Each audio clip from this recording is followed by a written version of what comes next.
Range को divide किया था जितने ग्रुप्स मैं बनाना चाहती हूँ। मैंने बताया कि ग्रुप्स की वजह से उन्होंने दी होती है कि मैक्सिमम आप 20 ग्रुप्स बना सकते हो, लेकिन एवरेज अगर आपका डेटा बड़ा होता तो आप 15 ग्रुप्स बनाते हो, डेटा स्मॉल होता आप 5 ग्रुप्स पे सफाइस कर लेते हो। अब जैसे मेरी रेंज 3 निकली तो अब इसको हम करते हैं। 3 है तो मेरा 1 to 3 पहला ग्रुप होगा, 4 to 6 मेरा नेक्स्ट ग्रुप होगा, 7 to 9 मेरा उससे नेक्स्ट, 10 to 12 उससे नेक्स्ट और 13 to 15। अब 1 to 3 में देखो कितने आपके पास आते हैं, 1 3, इसके अलावा और कोई है नहीं तो मेरी फ्रीक्वेंसी कितनी है 2। 4 to 6 में कितने आते हैं 4 6 6, यानी कि अगर यहाँ पे 5 होता तो मैं उसको भी काउंट करती, तो 4 6 6 3, इसकी फ्रीक्वेंसी 3 है। 7 to 9 में कितने आते हैं, कोई 7 नहीं है, 8 कोई नहीं है, 9 एक ही है सर, तो इसकी फ्रीक्वेंसी इस ग्रुप की 1 है, इस क्लास की, एक्चुअली ग्रुप की क्लास। 10 to 12 में मेरे पास 10 नहीं है, 11 है और एक 12 है, तो इसकी फ्रीक्वेंसी में मेरे पास 2 आ गई। और 13 to 15 में 13 मेरे पास है, 14 नहीं है, 15 है, तो इसकी फ्रीक्वेंसी भी 2 आ गई। अब मेरी टोटल फ्रीक्वेंसी क्या होगी, 2 + 3 5, 5 + 1 6, 6 + 2 8, 8 + 2 10, तो टोटल फ्रीक्वेंसी मेरी 10 है। अब मैंने हर ग्रुप की ना रिलेटिव फ्रीक्वेंसी फाइंड आउट करनी है। हर ग्रुप की रिलेटिव फ्रीक्वेंसी क्या होगी, 2 और डिवाइड बाय 10, 0.2 इस ग्रुप की रिलेटिव फ्रीक्वेंसी, 3 डिवाइड बाय 10 इस ग्रुप की 0.2 रिलेटिव फ्रीक्वेंसी, 1 डिवाइड बाय 10 ये इसकी रिलेटिव फ्रीक्वेंसी, इस तरह इसकी रिलेटिव आ गई, इसकी रिलेटिव आ गई। अच्छा, अब कम्युलेटिव फ्रीक्वेंसी क्या होगी, cumulative frequency, cumulative word shows की, अच्छा हम ऐड कर रहे हैं ना, सब कुछ इकट्ठा कर रहे हैं। जब तक पहली क्लास होती है ना उसकी कम्युलेटिव फ्रीक्वेंसी 2 है, ठीक है। जब अगली क्लास आएगी ना तो मैं उसमें पिछली वाली की जो फ्रीक्वेंसी है ना वो ऐड करती हूँ, 2 + 3 5, यानी कि इसका ये मतलब होता है कि अब तक जितना डाटा गुजरा है ना उसमें टोटल 5 फ्रीक्वेंसी, ठीक है।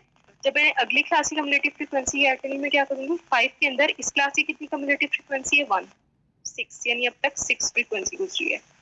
अब मैंने नेक्स्ट क्लास की कम्युलेटिव फ्रीक्वेंसी फाइंड करी, तो मैं क्या करूंगी, इस 6 के अंदर अगली क्लास की ऐड कर दूंगी फ्रीक्वेंसी, 6 + 2 8, यहाँ तक कम्युलेटिव फ्रीक्वेंसी कितनी है 8, इस क्लास की कम्युलेटिव फ्रीक्वेंसी 8 है, और फाइनल वाले की 8 + 2 10 कम्युलेटिव फ्रीक्वेंसी। और नोट करो कम्युलेटिव फ्रीक्वेंसी जो लास्ट क्लास की होगी that is equal to total frequency, क्योंकि उसमें सब कुछ ऐड हो चुका है ना सारे अब तक, इसलिए।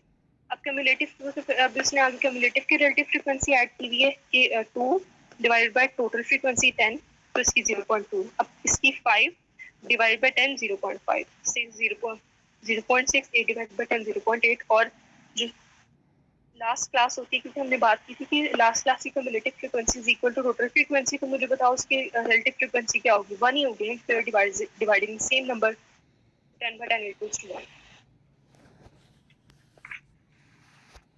अच्छा, क्लास बाउंड्री की कैलकुलेशन करनी है हमने। अच्छा, अब क्लास पहले मैंने एक टर्म सिखाई थी ना क्लास लिमिट वाली, लोअर क्लास लिमिट और अपर class limit. Class boundary is a different thing, हालांकि मतलब थोड़ी सी बात कंफ्यूजिंग लगती है कि ऑलरेडी हम क्लास लिमिट्स निकाल चुके हैं तो क्लास बाउंड्री की क्या जरूरत है, लेकिन कैलकुलेशंस में अक्सर क्लास बाउंड्री यूज होती है और हमें क्लास बाउंड्री निकालनी होती है। क्लास बाउंड्री कैसे निकालेंगे, देखो क्लास इंटरवल है, जो क्लास इंटरवल है ना उसमें जो चीजें दी होती है वो मेरी क्लास लिमिट है, ये चीज याद रखो। जो क्लास बाउंड्री ये मेरी लोअर क्लास बाउंड्री है, ये मेरी लोअर क्लास लिमिट है। अब मैं क्लास बाउंड्री कैसे फाइंड आउट करूंगी, अक्सर डाटा में सिर्फ क्लास इंटरवल दिया होता है, बाउंड्री वाला पार्ट में खुद फाइंड आउट करना होता है।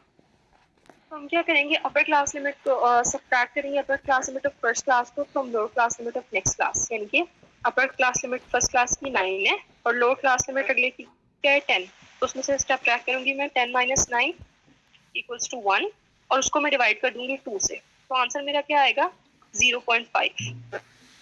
अब 0.5 का मैंने क्या करना है, 0.5 का मैंने ये करना है कि जो मेरी हर क्लास का मैं ऐसे करूँगी कि जो लोअर क्लास लिमिट होगी ना उसमें से मैं माइनस करूँगी 0.5, अब क्लास लिमिट में मैं 0.5 ऐड कर दूँगी।